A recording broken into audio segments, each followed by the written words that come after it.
Hi friends, welcome back to my channel. कैसे हैं आप सब? Hope you all are doing good. आज इस वीडियो में आपके साथ एक प्लाजो पैंट की कटिंग और स्टिचिंग शेयर कर रही हूँ। फुल इलास्टिक वाला ये प्लाजो पैंट है और इसकी कटिंग और स्टिचिंग का मेथड बहुत ही इजी है। आप किसी भी साइज़ के लिए बहुत ही आसानी से प्लाजो पैंट बना सकते हो। और ये प्लाजो पैंट मैं एक साड़ी से बना रही हूँ। साड़ी के दोनों तरफ बॉर्डर्स हैं, तो एक बॉर्डर वाली साड़ी में से हम प्लाजो पैंट किस तरह से निकाल सकते हैं वो भी मैं आपके साथ शेयर करूँगी। तो चलिए फिर वीडियो स्टार्ट करते हैं। वीडियो को एंड तक देखिएगा। अगर वीडियो अच्छा लगा तो एक लाइक और कमेंट ज़रूर कर दीजिएगा। चैनल को सब्सक्राइब नहीं किया है तो चैनल को भी सब्सक्राइब कर लीजिएगा। कटिंग स्टार्ट करने से पहले मैं आपके साथ जल्दी से ये दो प्रोडक्ट शेयर कर रही हूँ। ये स्टैम्यो ब्रांड से मुझे रिसीव हुए हैं। कुछ दिन यूज़ करने के बाद मैं आपके साथ इन्हें शेयर कर रही हूँ। तो फर्स्ट है ये स्टैम्यो आंवला भृंगराज हेयर ऑयल विद बादाम रोगन। ये ऑयल हेयर फॉल को भी कम करता है, हेयर ग्रोथ को स्टिमुलेट करता है और बालों को काला बनाए रखता है और बहुत ही अच्छी पैकेजिंग में आता है। ये देखिए, इसमें दो लिड लगी हुई हैं इस तरह से, और इनको निकाल के आप इस तरह से कॉम जो एप्लीकेटर इसके साथ आता है इसको इस तरह से लगा के आप बहुत अच्छे से ऑयलिंग कर सकते हैं। इसका टेक्सचर बहुत अच्छा है, बिल्कुल भी ग्रीसी नहीं है। ये देखिए ऑयलिंग कितने अच्छे से होगी।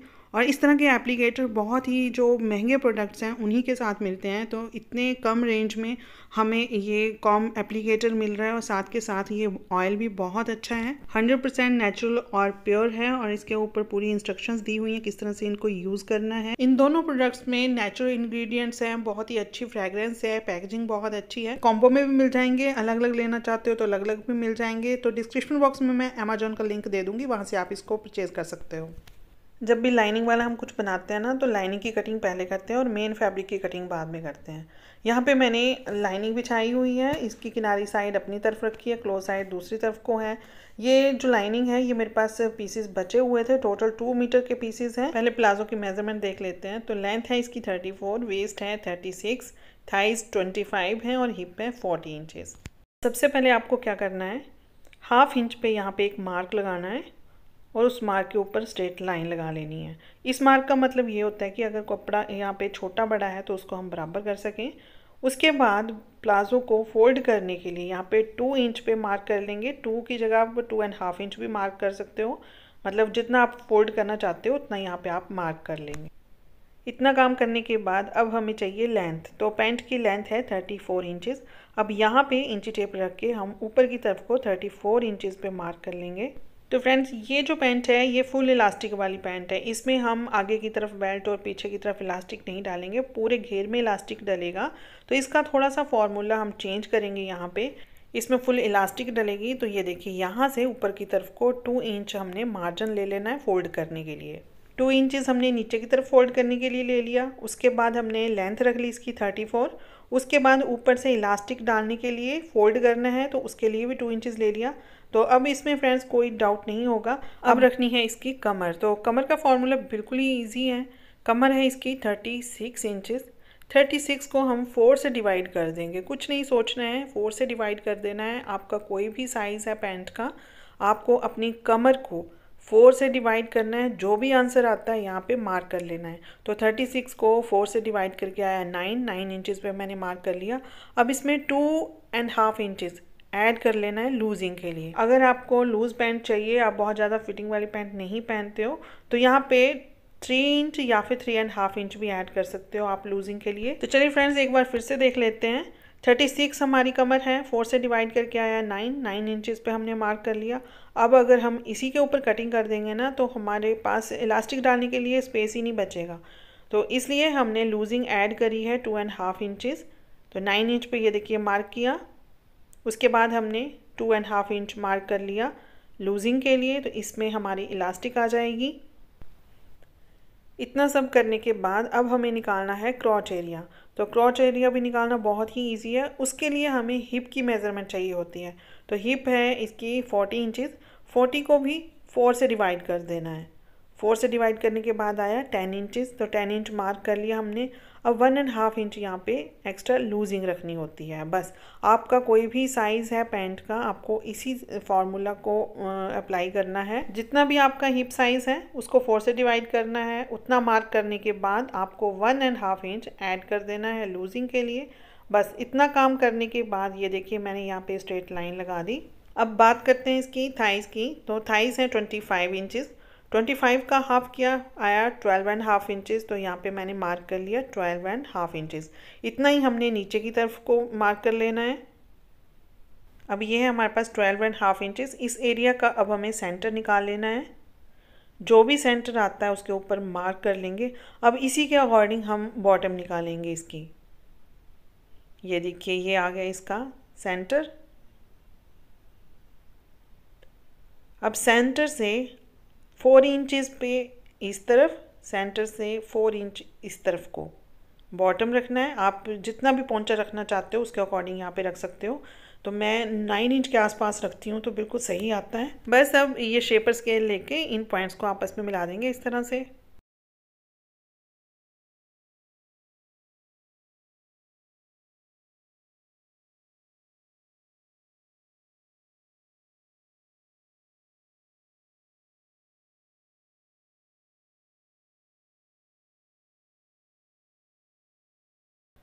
अब इस मार्क को हमने नीचे की तरफ लाके मिलाना है, लेकिन मिलाना कहाँ पर है ये देखिए, यहाँ पे 1.5 इंच हमने अंदर की तरफ को एक मार्क और लगाना है।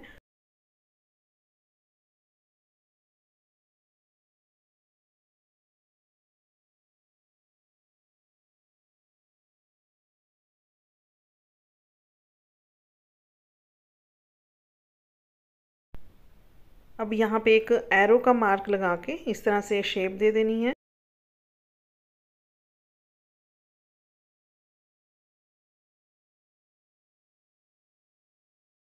अब ये पैंट की फ्रंट पार्ट की ड्राफ्टिंग हो गई है। अब इसके ऊपर हम कटिंग कर लेंगे। पैंट का फ्रंट और बैक पार्ट हम दोनों इकट्ठे भी कट कर सकते हैं, लेकिन यहाँ पे हम बैक वाला जो पार्ट है उसको 2 इंच बढ़ा के कट करने वाले हैं। इसलिए हमने दोनों पार्ट जो हैं ये अलग अलग से कट करने हैं। तो उससे क्या होगा कि जो पैंट है उसकी फिटिंग बहुत अच्छी आएगी और उठने बैठने में भी कोई प्रॉब्लम नहीं होगी। ये जो लाइनिंग का दूसरा पीस है वो भी मैंने इसी तरह से बिछा लिया है। जो किनारी साइड अपनी तरफ को रखी है, क्लोज साइड दूसरी तरफ को रखी है।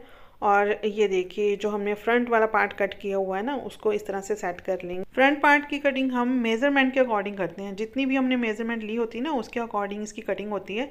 लेकिन जो बैक वाला पार्ट है उसमें हमें बढ़ा के रखना पड़ता है। अगर हम उतना ही रख देंगे तो हमें जो पैंट है आएगी ही नहीं। अब यहाँ पे मार्जिन लेना कितना है ये देखिए, 1.5 इंच पे मैंने मार्क कर लिया।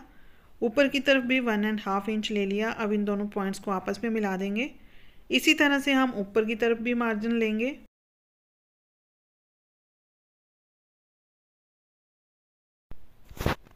ये देखिए यहाँ पे भी 1.5 इंच ले लिया।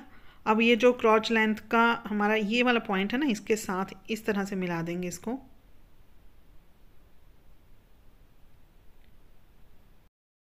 अब यहाँ पे थोड़ा सा ध्यान दीजिएगा फ्रेंड्स, ये देखिए ये है हमारा इलास्टिक वाला पार्ट जिसमें हमने इलास्टिक डालना है। तो इसके बराबर मैंने यहाँ पे मार्किंग कर ली है इस तरह से। ये देखिए ये हमारी लेंथ है जहाँ पे लेंथ आएगी, और ये रहा मार्जिन इलास्टिक वाला। इसके बराबर मैंने यहाँ पे आपको दिखाने के लिए मार्किंग की है, वैसे ज़रूरत नहीं है यहाँ पे।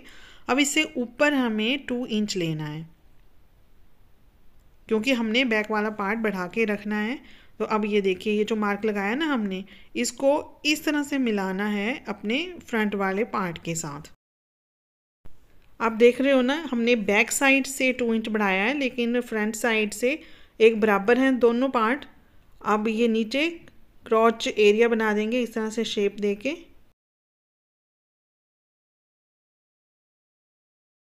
बस अब इसकी कटिंग कर लेंगे। ये देखिए फ्रेंड्स, यहाँ पे हमने 1.5 इंच, यहाँ से भी 1.5 इंच और यहाँ से भी, तो 3 जगह से हमने 1.5 इंच बढ़ा दिया और ऊपर से 2 इंच बढ़ाया है। अब यहाँ पे एक चीज़ ध्यान रखने की है कि यहाँ पे हमें प्लीस नहीं डालनी होती। ये जो प्लाज़ो होता है ना फुल इलास्टिक वाला, इसमें प्लीस नहीं डलते हैं फ्रंट वाले पार्ट में, तो इसमें पूरे में इलास्टिक ही डलेगी। फ्रंट वाले पार्ट में हमने 2.5 इंच एक्स्ट्रा लिया था और बैक वाले में 1.5 इंच और एक्स्ट्रा ले लिया।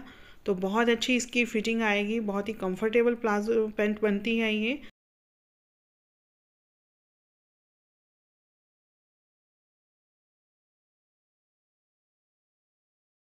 जहाँ पे भी ये मार्किंग है ना वहाँ पे हम छोटे छोटे कट्स लगा देंगे। तो जब हम स्टिचिंग करते हैं ना तो बहुत ईजी हो जाता है काम करना। ये देखिए ये एक बराबर कट्स रख के हम एकदम से सिलाई लगा सकते हैं। फ्रंट वाले पार्ट में इतना फोल्ड हो जाएगा, बैक वाला इतना इस तरह से फोल्ड हो जाएगा। तो यहाँ पे भी कट्स लगा देंगे।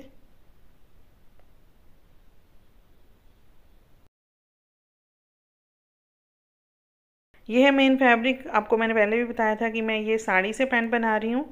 तो ये देखिए इसके दोनों तरफ बॉर्डर्स हैं, एक तरफ ज़्यादा विड्थ वाला बॉर्डर है, एक में कम विड्थ है। तो इसका पैटर्न भी आप देख सकते हो, ऊपर की तरफ इस तरह से फ्लावर्स बने हुए हैं। तो अब हमने इसमें से किस तरह से पैंट निकालनी है वो देखिए।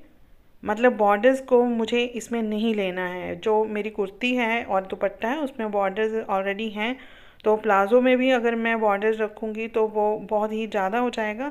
इसलिए मैं ये बॉर्डर्स जो हैं इसमें पैंट में नहीं ले रही हूँ। इन बॉर्डर्स के अंदर अंदर ही हमें पैंट की लेंथ रखनी होगी।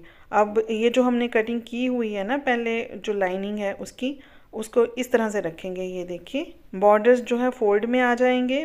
पहले तो हमें लेंथ कंप्लीट करनी है। ये दोनों तरफ जो मार्क लगे हुए हैं ना, ये लेंथ है। तो अब ये देखिए मैंने बॉर्डर्स निकाल दिए। नीचे वाला जो बॉर्डर है वो भी फोल्ड में आ जाएगा, ऊपर वाला भी फोल्ड में आ जाएगा। तो जो बीच का प्रिंट है ना वो ही हमारे पैंट में आएगा। ये जो पैंट है ना ये हम विड्थ वाइज कट कर रहे हैं, इसको लेंथ वाइज कट नहीं कर सकते क्योंकि इसमें पैटर्न ही ऐसा है। अब बैक वाला जो पार्ट है उसको भी मैंने ऐसे ही बिछाया और इसको भी कट कर लिया। अब ये देखिए स्टिचिंग स्टार्ट करते हैं। तो स्टिचिंग के लिए सबसे पहले ये दोनों पार्ट जो बैक वाले हैं इनको हम क्रॉच एरिया से इस तरह से सिलाई कर लेंगे। ये रहा फ्रंट वाला पार्ट, इसको भी क्रॉच एरिया से स्टिच कर लेंगे। और जो मेन फैब्रिक है उसको भी इसी तरह से स्टिच कर लेना है। इसकी स्टिचिंग भी हम थोड़ी सी डिफरेंट स्टाइल में करेंगे ताकि जो पैंट की लेग्स है ना उसमें झोल ना आए और स्टिचिंग फिनिशिंग से हो। तो ये देखिए मैंने ये सिलाई लगा ली है दोनों क्रॉच एरिया में। ये है पैंट का एक पार्ट और ये रहा दूसरा। इसी तरह से मैंने मेन फैब्रिक में भी सिलाई लगा ली है। अब ये देखिए हमें करना क्या है, इन दोनों को इस तरह से रख के साइड की सिलाइयाँ भी लगा देनी है और बाद में नीचे की तरफ से फोल्ड कर लेना है। जितनी भी हमने मार्किंग की हुई है ना उसके ऊपर फोल्ड कर देंगे। ये देखिए मैं आपको मेन फैब्रिक भी दिखा देती हूँ। इसमें भी मैंने क्रॉच एरिया में सिलाई लगा दी है। अब इसकी साइड की सिलाइयाँ लगा के बॉटम में इसको भी फोल्ड कर देंगे। मतलब हमने दोनों प्लाज़ो को ना अलग अलग स्टिच करना है। लास्ट में जाके हमने नेफा जब बनाना है ना तभी इनको आपस में जोड़ना है।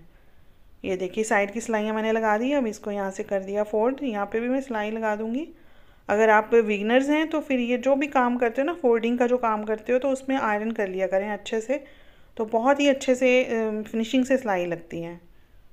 ये देखिए अब मैंने जो मेन हमारा फैब्रिक है उसको भी तैयार कर लिया, साइड की सिलाइयाँ लगा दी और एक जो लेग है इसमें मैंने फोल्ड लगा दिया हुआ है। देखिए बिल्कुल भी नीचे की तरफ बॉर्डर नहीं आया है और जो ऊपर की तरफ बॉर्डर आया है ना वो भी अंदर की तरफ फोल्ड हो जाएगा। तो यहाँ पे भी मैं फोल्ड लगा दूँगी। मैंने आयरन कर लिया है अच्छे से। अब इसके ऊपर मैं फोल्ड लगा दूँगी, सिलाई लगा दूँगी। यहाँ तक हमने पूरा काम कर लिया है। साइड की सिलाइयाँ भी लग गई, बॉटम में फोल्ड भी लगा लिया। अब इसके अंदर ये देखिए सेंटर की सिलाई लगानी है और यही सारा काम हमने मेन फैब्रिक में भी कर लिया। अब ये देखिए सेंटर की सिलाई कैसे लगानी है। यहाँ से सिलाई लगाना स्टार्ट करना, यहाँ पे छोड़ देंगे और उसके बाद दूसरी तरफ से स्टार्ट करेंगे और यहाँ पे लाके फिर से छोड़ देंगे। तो जो भी कोई झोल वगैरह होगा ना इसमें कपड़े में, वो जो है ऊपर की तरफ आ जाएगा। ये रही मेन पैंट और ये रही लाइनिंग वाली पैंट। जो मेन पैंट है उसकी राइट साइड हमने बाहर की तरफ को रखी है। अब क्या करना है हमें कि ये जो लाइनिंग वाली पैंट है ना इसकी राइट साइड हम बाहर की तरफ रखेंगे और इस तरह से इन दोनों पैंट्स को इकट्ठा कर देंगे और कहीं से भी इनकी आपस में स्टिचिंग नहीं करनी है। बस जो हमने नेफा बनाना है ना वहाँ से ही इसको जोड़ेंगे आपस में। ये रहा इन दोनों पैंट्स का फ्रंट वाला पार्ट। यहाँ से हम इन दोनों को आपस में स्टिच करना स्टार्ट करेंगे और दोबारा से लाके यहीं पे सिलाई छोड़ेंगे। ये देखिए इस तरह से अच्छे से बराबर करके सिलाई लगा देंगे यहाँ पे। इनको आपस में स्टिच नहीं भी करेंगे ना तो भी चलेगा, लेकिन बिगिनर्स के लिए थोड़ी सी प्रॉब्लम होगी जब हम इसे फोल्ड करेंगे। तो इसलिए इसको सबसे पहले आपस में स्टिच कर देंगे, उसके बाद हमें इसे फ़ोल्ड करना है। अब फोल्ड भी कैसे करना है, ये देखिए सीधा हमने फ़ोल्ड नहीं कर देना है 2 इंच पे, पहले हम 1/2 इंच का फ़ोल्ड लगाएंगे क्योंकि जो बैक साइड है ना हमारी उसको हमने बढ़ाया हुआ है 2 इंच, तो वहाँ पे आएगा झोल। इसलिए सबसे पहले यहाँ पे 1/2 इंच यहाँ फ़ोल्ड लगा लेंगे। तो ये करना बहुत ज़रूरी है, अदरवाइज़ आपका जो नेफा बनेगा बिल्कुल भी फिनिशिंग नहीं आएगी उसमें। कहीं भी एक जगह से सिलाई लगाना स्टार्ट करेंगे इस तरह से और वहीं पे जाके सिलाई को रोकना है। ये देखिए फोल्ड कर लिया हमने, उसके बाद जो 2 इंच का फोल्ड लगाना है वो भी इसी तरह से लगा लेंगे और बहुत ही आसानी से ये फोल्ड लग जाएगा।